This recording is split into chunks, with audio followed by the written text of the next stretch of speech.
മൂപ്പരുടെ കരച്ചിലും ആ വിനയവും ആ ഇരുന്നിട്ടുള്ള വെറിയും ഇത് പ്രാർത്ഥനയല്ലേ? ഇത് പ്രാർത്ഥനയല്ലെങ്കിൽ വേറെ ഏതാ പ്രാർത്ഥന? അറേബ്യൻ മുശ്രിക്കുകൾ പോലും വിശുദ്ധ ഖുർആൻ പറയുന്നത് വഇദാ ഗശിയഹും മൗജുൻ കല്ലുലലി ദഅവുല്ലാഹ മുഖ്ലിസീന ലഹുദ്ദീൻ. കപ്പലിൽ യാത്ര ചെയ്തുകൊണ്ടിരിക്കെ കാറ്റിലും കോളിലും വിട്ട് നശിക്കുമെന്ന ഘട്ടമെത്തിയാൽ അറേബ്യൻ മുശ്രിക്കുകൾ പോലും അവർ വിളിച്ചു പ്രാർത്ഥിക്കുന്ന മറ്റുള്ളവരെയെല്ലാം ഒഴിവാക്കിയിട്ട് അല്ലാ അല്ലാ രക്ഷിക്കണേന്ന് അള്ളാനോട് ആത്മാർത്ഥമായി തേടിയിരുന്നു എന്ന് ഖുർആൻ പറയുമ്പോൾ ഈ തങ്ങളെന്ന് പറയുന്ന വ്യക്തി പറയുകയാണ്, ഞാൻ ബദരീങ്ങളോട് പറഞ്ഞു, ബദരീങ്ങളെ നിങ്ങളോടല്ലാതെ എനിക്ക് പറയാനില്ല, നിങ്ങളോടല്ലാതെ എനിക്ക് ചോദിക്കാനില്ല എന്ന് പറയുകയാണ്. ഇയാൾ ഒരു ഹജ്ജ് ക്ലാസ് എടുക്കാൻ വേണ്ടി മഅ്ദിനിലേക്ക് വരുന്ന യാത്രാവേളയിലാണ് ഈ കപ്പലിൽ പെടുന്നത് എന്നുകൂടി നിങ്ങൾ മനസ്സിലാക്കണം. അങ്ങനെ ഈ മനുഷ്യൻ ഇങ്ങനെ ബദരീങ്ങളെ എന്ന് വിളിച്ചാർക്കുന്നയാളാണ്. ഇതെൻ്റെ ഭാഷയല്ല, അയാൾ തന്നെ പ്രയോഗിക്കുന്നുണ്ട് ബദരീങ്ങളെ വിളിച്ച് ആർക്കുക എന്നുള്ളത്. അങ്ങനെ അയാളെക്കുറിച്ച് ജനങ്ങൾക്കിടയിൽ അതാ കാര്യങ്ങൾ വലിയ അപകടമാണല്ലോ ഇയാൾ പ്രചരിപ്പിക്കുന്നതെന്ന് വന്നപ്പോൾ ജനങ്ങൾക്ക് വല്ലാത്ത പ്രശ്നമായി. ആളുകൾ പലയിടത്ത് വെച്ചും ഇദ്ദേഹത്തെ കാണുമ്പോൾ ചോദ്യം ചോദിക്കാൻ തുടങ്ങി, നിങ്ങളെന്തായി ബദരീങ്ങളെ വിളിച്ചാർക്കുന്നത് എന്ന്. ഗൾഫിൽ അദ്ദേഹത്തോട് ഒരാൾ വന്നപ്പോൾ ചോദിച്ചപ്പോൾ അതിനദ്ദേഹം കൊടുത്ത ന്യായീകരണം വലിയ അഭിമാനത്തോടെ അയാൾ പറയുന്ന ഒരു രംഗമുണ്ട്, അതൊന്ന് നിങ്ങൾ കേട്ടു നോക്കൂ. മരിച്ചത് അപ്പോ ഒരാൾക്കൊരു കഴിവുമില്ല, അള്ളാഹു തല കൊടുത്ത കഴിവ് മാത്രം. എന്നാ അള്ളാഹു ബാക്കി വരട്ടെ പറയാതിരിക്കുന്ന അള്ളാഹു അല്ലാത്ത ഒരൊറ്റ ഇലാഹിനും ആരാധിക്കൂല, അള്ളാഹു അല്ലാത്ത ഒരാളെയും വിളിച്ച് പ്രാർത്ഥിക്കൂല, അള്ളാഹുവിനോട് മാത്രമേ ഞങ്ങൾ പ്രാർത്ഥിക്കൂ. പക്ഷേ അള്ളാഹു തല ഉമ്മക്കൊരു സ്നേഹം കൊടുത്തിട്ടുണ്ട്, ആ സ്നേഹം ഉമ്മയോട് ചോദിക്കും. അള്ളാഹു തല ഡോക്ടർക്ക് ഒരു കഴിവ് കൊടുത്തിട്ടുണ്ട്, അതുകൊണ്ട് ഡോക്ടറോട് പറയും, ഡോക്ടറെ എൻ്റെ രോഗം ശിഫയാക്കണമെന്ന് പറയും. അതേ സ്ഥാനത്ത് ഡോക്ടർക്ക് എങ്ങാനും സ്വന്തമായി കഴിവുണ്ടെന്ന് വിശ്വസിച്ച് പോയാൽ ഇസ്ലാം എന്ന് പുറത്തുപോയി. അള്ളാഹു തല ബദരീങ്ങളെ വല്ലാതെ സ്നേഹിച്ചിട്ടുണ്ട്. ആ ബദരീങ്ങൾക്ക് സാധാ മനുഷ്യർക്ക് കൊടുത്തതിനേക്കാൾ കൂടുതൽ കഴിവ് അള്ളാഹുവിന് കൊടുത്തിട്ടുണ്ട്. ആ കഴിവ് ചോദിക്കും. അത് ബദരീങ്ങൾ അള്ളാഹു കൊടുത്ത കഴിവേ ചോദിക്കൂ, അള്ളാഹുവിനെ ഒഴിവാക്കി ഒരാളോടും ചോദിക്കൂല. കണ്ടോ മൂപ്പര് പറയണ എന്താ ന്യായീകരണം പറയണം. ഒരാൾ ചോദിച്ചതാണ് ഗൾഫിൽ നിന്ന്, അല്ല ഞങ്ങളിങ്ങനെ അദ്ദേഹം പറയുന്നുണ്ട്, നിങ്ങളെപ്പറ്റി ഇങ്ങനെ പറയുന്നുണ്ടല്ലോ ബദരീങ്ങളെ എന്ന് വിളിച്ച് ആർക്കുന്ന ആളാണ്, അതൊക്കെ ഇതിലുണ്ട്.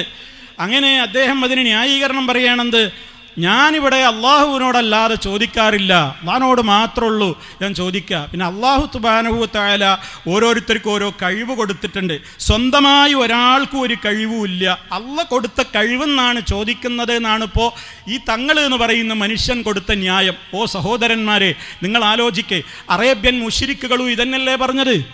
അള്ളാഹുവിൽ പങ്കുചേർത്ത അറേബ്യൻ മുശ്രിക്കുകൾ, റബ്ബല്ലാത്തവരെ വിളിച്ചു പ്രാർത്ഥിച്ചിരുന്ന മുശ്രിക്കുകൾ, അവരുടെ തെൽബിയത്ത്, അവരും ഹജ്ജിന് പോയിരുന്നു. അവർ കഅബക്ക് ചുറ്റും തവാഫ് ചെയ്യുമ്പോൾ അറേബ്യൻ മുശ്രിക്കുകൾ ചൊല്ലിയിരുന്ന ഒരു തെൽബിയത്തുണ്ട്, ലബ്ബൈക ലാ ശരീക ലക. അള്ളാഹുവേ, നിന്റെ വിളിക്ക് ഉത്തരം ചെയ്തുകൊണ്ട് ഞാനിതാ വന്നിരിക്കുകയാണ്. ഇതാരാ പറയുന്നത്? അബൂജഹലടക്കമുള്ള മുശ്രിക്കുകൾ പറയാണ്, ലബ്ബൈക ലാ ശരീക ലക, നിനക്ക് യാതൊരു പങ്കാളിയുമില്ല എന്ന വാക്ക് മുത്തു മുസ്തഫ കേൾക്കുമ്പോ അള്ളാന്റെ റസൂൽ അവരോട് പറയാറുണ്ട്, വൈലക്കും ഖദ് നിർത്തൂ, അവിടം കൊണ്ട് അവസാനിപ്പിച്ചോളൂ. കാരണം മുത്തുനബിക്കറിയാം ഇതിൻ്റെ അപ്പുറത്ത് ഇനി ഇതേ മുസ്ലിയാർ പറഞ്ഞ ന്യായീകരണമാണ് അന്നവർ പറയുന്നത്. മുത്തു മുസ്തഫാക്ക് അതറിയാം, അവരുടെ തെൽബിയത്ത് അള്ളാന്റെ റസൂൽ കേൾക്കുന്നുണ്ട്. അതുകൊണ്ട് തുടക്കം ഇത് വളരെ ഗംഭീരമാണ്, തുടക്കത്തിൽ ഒരു പ്രശ്നവുമില്ലെന്ന് വന്നപ്പോ നബി സല്ലല്ലാഹു അലൈഹി വസല്ലം അവരോട് പറഞ്ഞിരുന്നു, വൈലക്കും, നിങ്ങൾക്ക് നാശം, ഖദ് സ്റ്റോപ്പ് ചെയ്യൂ, ഇനി അങ്ങോട്ട് പറയല്ലേ.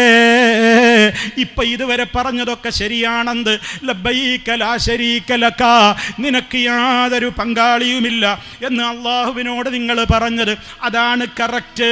ഇനി നിങ്ങളൊന്നും കൂട്ടിച്ചേർത്ത് മിണ്ടരുത്. കാരണം അവർ മിണ്ടുന്നത് മുഴുവനും പിന്നെ ഈ തങ്ങൾ പറഞ്ഞതുപോലെയുള്ള ന്യായീകരണ വർത്തമാനമാണ്. എന്തേ അപ്പോഴും മുശ്രിക്കുകൾ പിന്നെ പറയാണ്, ഇല്ലാ ശരീകൻ ഹുവ ലക തംലികുഹു വമാ മലക, പക്ഷേ ചില ഒരു പങ്കാളി നിനക്കുണ്ട് അല്ലാ. അറേബ്യൻ മുശ്രിക്ക് പറയാണ്, ഒരു പങ്കാളി നിനക്കുണ്ട്, എങ്ങനെയുള്ള പങ്കാളിയാണ്? ആ പങ്കാളിക്ക് സ്വന്തമായി ഒരു കഴിവുമുണ്ടെന്ന് ഞാൻ വിശ്വസിക്കുന്നില്ല. ആ പങ്കാളി എങ്ങനെയുള്ള പങ്കാളിയാണ്?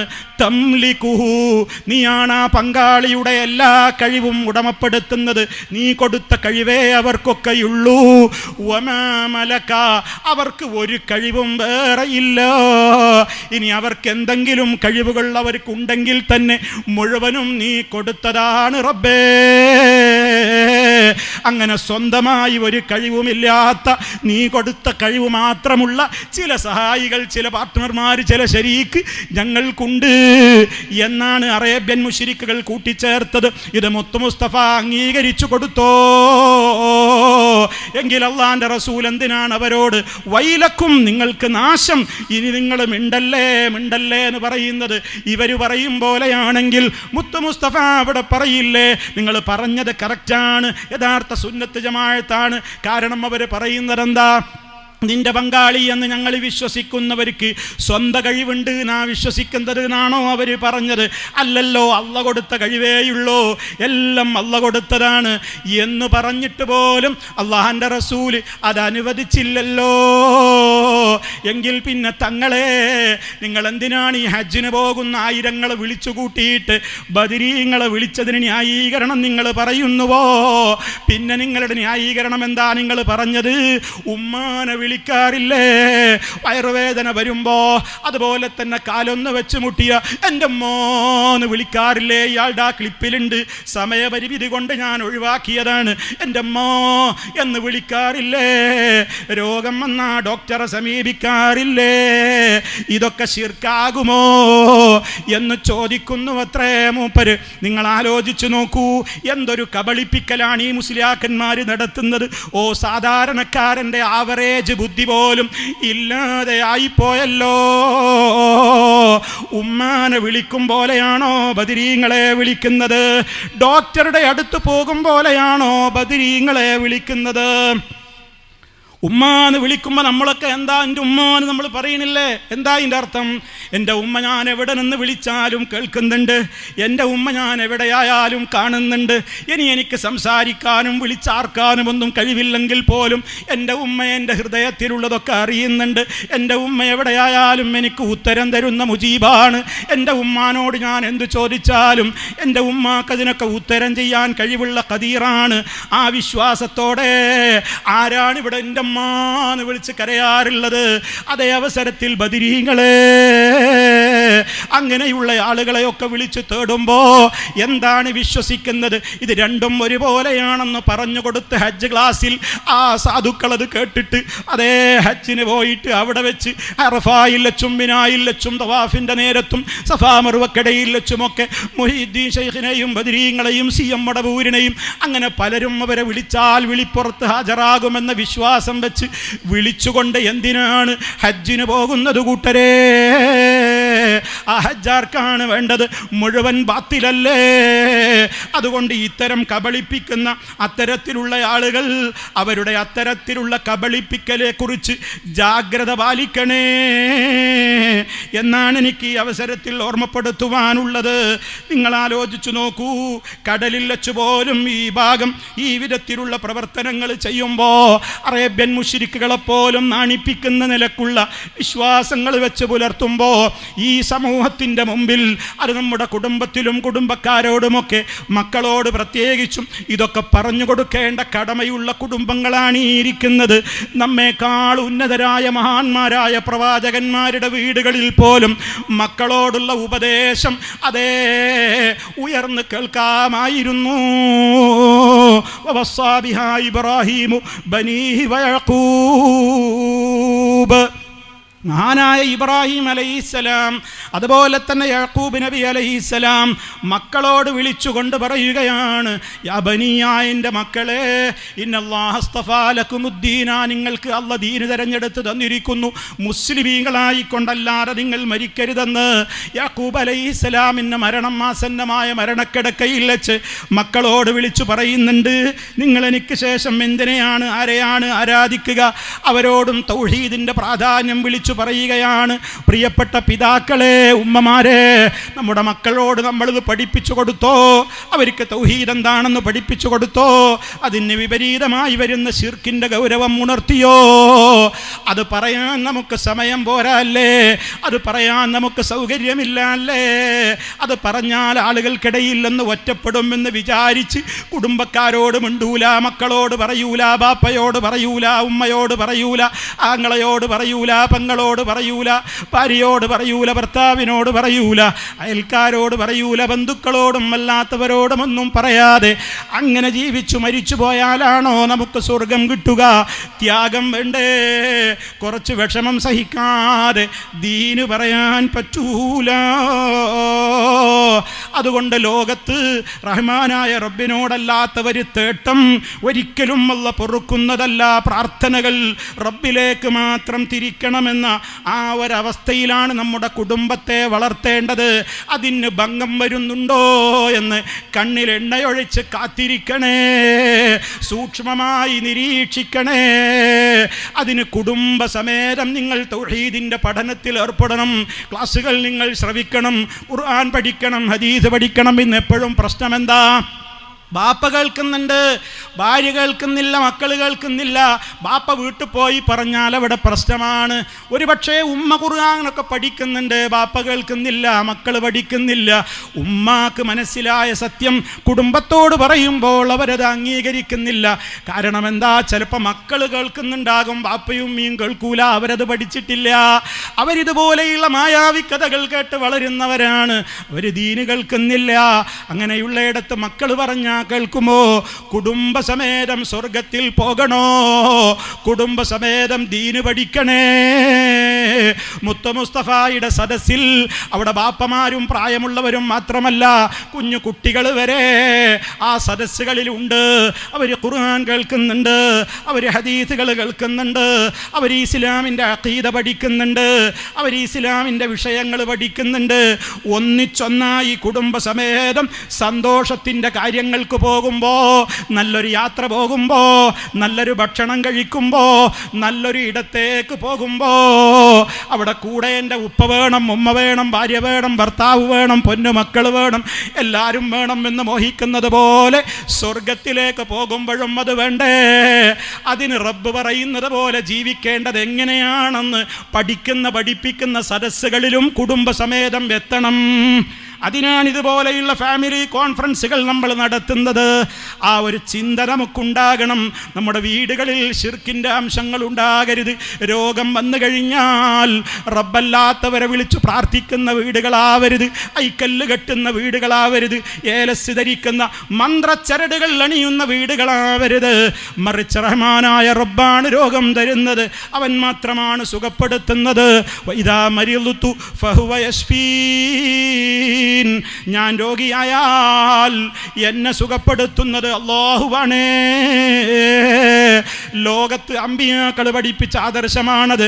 അതേ അവസരത്തിൽ രോഗം വരുന്നത് എന്തുകൊണ്ടാ?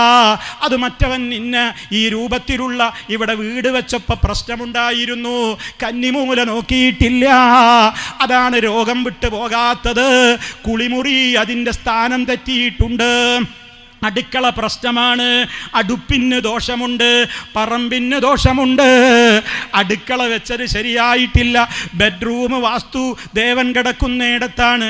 ഇങ്ങനെ വാസ്തുദേവൻ എന്ന പേര് പറഞ്ഞാലും അല്ലെങ്കിലുമൊക്കെ അതിനൊക്കെ അറബിയിലെ ചില പേരുകൾ ഇട്ടിട്ട് ഇങ്ങനെ വീടുകളിലേക്ക് നോട്ടത്തിന് വരുന്ന ചില കള്ളത്തങ്ങന്മാരുണ്ട്.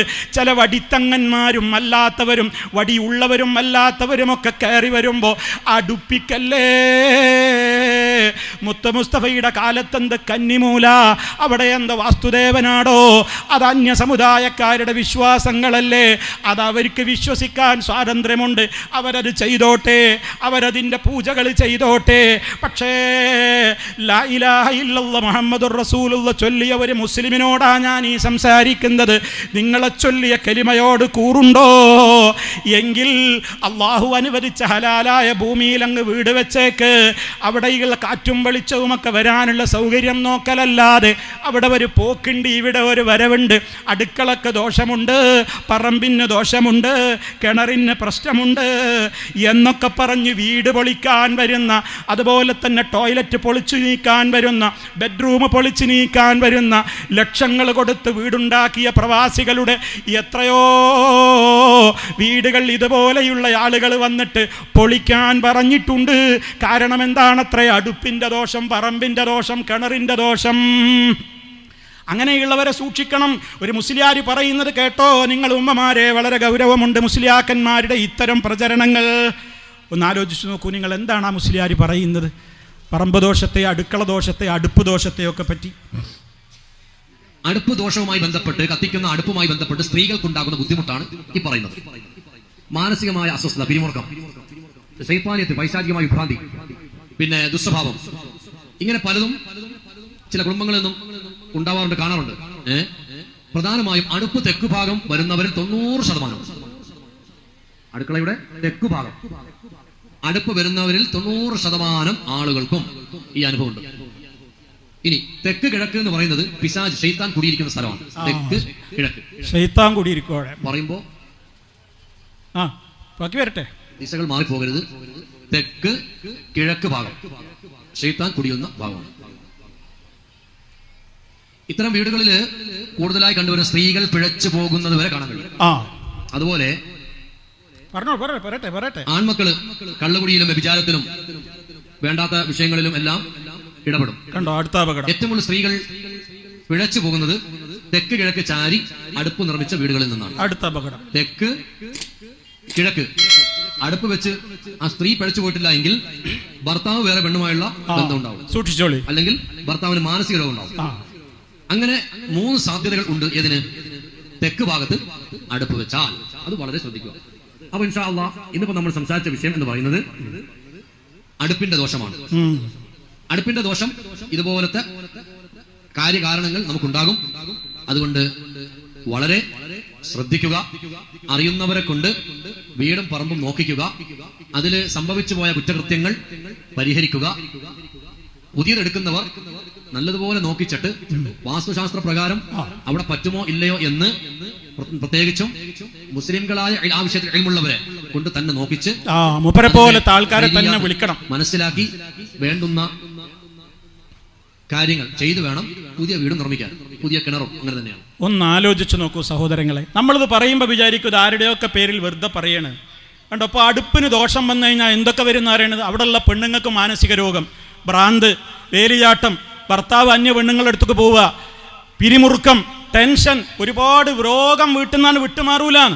ഈ വിശ്വാസമുള്ള ഒരു പെണ്ണിനെ നിങ്ങൾ കെട്ടിക്കൊണ്ട് വന്നാൽ, തൗഹീദുള്ള പെണ്ണിനെ കല്യാണം കഴിക്ക്. തൗഹീദില്ലാത്ത ഒരു പെണ്ണിനെയാണ് നിങ്ങൾ കെട്ടിക്കൊണ്ട് വരുന്നതെങ്കിൽ, അല്ലെങ്കിൽ തൗഹീദില്ലാത്ത ഒരുത്തനാണ് നിങ്ങളുടെ മകളെ കെട്ടിച്ചു കൊടുക്കുന്നതെങ്കിൽ, അവൻ്റെ വീട്ടിൽ ഈ വക വിശ്വാസങ്ങളുള്ളയിടത്ത് സമാധാനത്തോടെ ഒരു കുടുംബത്തിന് ജീവിക്കാൻ പറ്റുമോ? അടുപ്പിൻ്റെ ദോഷമാണ് പോലും. അങ്ങോട്ട് തിരിഞ്ഞെന്ന് തീ കത്തിക്കാൻ പറ്റില്ല, ഇങ്ങോട്ട് തിരിഞ്ഞെന്ന് വെള്ളം കോരാൻ പറ്റൂല, ഇങ്ങോട്ട് തിരിഞ്ഞെന്ന് അടുക്കള പാടില്ല, അവിടെ ബെഡ്റൂം പാടില്ല, അവിടെ കുളിമുറി പാടില്ല, അവിടെ വാസ്തുശാസ്ത്രമുണ്ട്, ഇവിടെ കന്നിമൂലുണ്ട് എന്ന് പറയുന്ന ഇത്തരം പിശാചുക്കളെ വീടിൻ്റെ 4 അയലത്തേക്ക് അടുപ്പിക്കരുത്. ഇവരാണ് നിങ്ങളെ വീട് പൊളിപ്പിക്കുന്നത്, ഇവരാണ് നിങ്ങളുടെ വീട് തകർക്കുന്നത്. ഒരു പ്രവാസി അവിടെ നിന്ന് വീടുണ്ടാക്കാൻ വേണ്ടി, ഒരു നാട്ടിലുള്ളവരാണെങ്കിലും അവൻ്റെ സമ്പാദ്യം മുഴുവൻ സ്വരുക്കൂട്ടിയിട്ട് വീടുണ്ടാക്കാൻ എത്ര ലക്ഷങ്ങൾ ചെലവഴിച്ചിട്ടാ ബുദ്ധിമുട്ടുന്നത് എന്നറിയോ?